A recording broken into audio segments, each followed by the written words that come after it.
Ikaw pero yan oh. Di kay galing ka sa kumpare mo? Oo. Bumisita nga ako doon.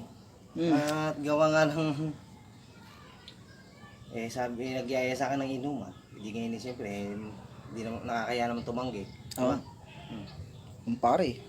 Hindi kayo kami ngayon nabarik na. Hmm. Hindi kayo kami nakakatatlong gin na. Hindi kayo hilo na. Oo. Hindi ngayon, ng asawa, hindi kayo naghuhugas ng plato. Hmm. Naku po. Bumagsak ang isang plato ngayon. Hindi kayo... Basa! Basa ka plato. Basa. Hindi kayo sabi ng asawa eh. Naku po. Ano kaya?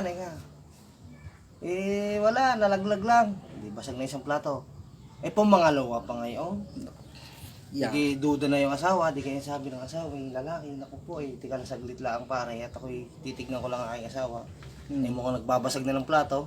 Hindi tapos ganyan eh. Sabi pumasok na sa loob. Tapos na gayon mamaya-maya ng konti. Nagalit ngayon ng asawa. Sabi ng asawa maghihiwalay na tayo. Sabi, bakit? Ano kung ginawa ko sa iyo? Kami lang naman yung nagiinuman. Puro na lang inom ang ginagawa mo. Sabi nga gano'n. Naku po, maghiwalay na tayo. Di kaya ang kumpare ko naman mataas ang pride. Oo. Sa ni mataas ang ihe. Oo. Di kaya sabi, hiwalay kong hiwalay. Kaya ano kang problema mo? Matapang yan. Matapang. Para ibatanggin nyo nga. Di kaya sabi, hiwalay kong hiwalay. Sa akin si Junior, di kaya bakit sa iyo? Naman ng babae. Mas mahirap ang dinanas ko doon. Ang isang pa ako nakalubog sa hukay. Di kaya, nako. Di kaya yun lang naman sinasabi mo. Di kaya mas mahirap ang sa akin. Nakabaon na nga akin ang isang ulo Patay na sa iyo dyan.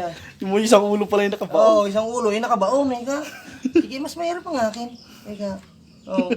Ako po sabi ko sa isipuin ako po ano ba ito? Ako, bakit gayon? Ako nga, inam na.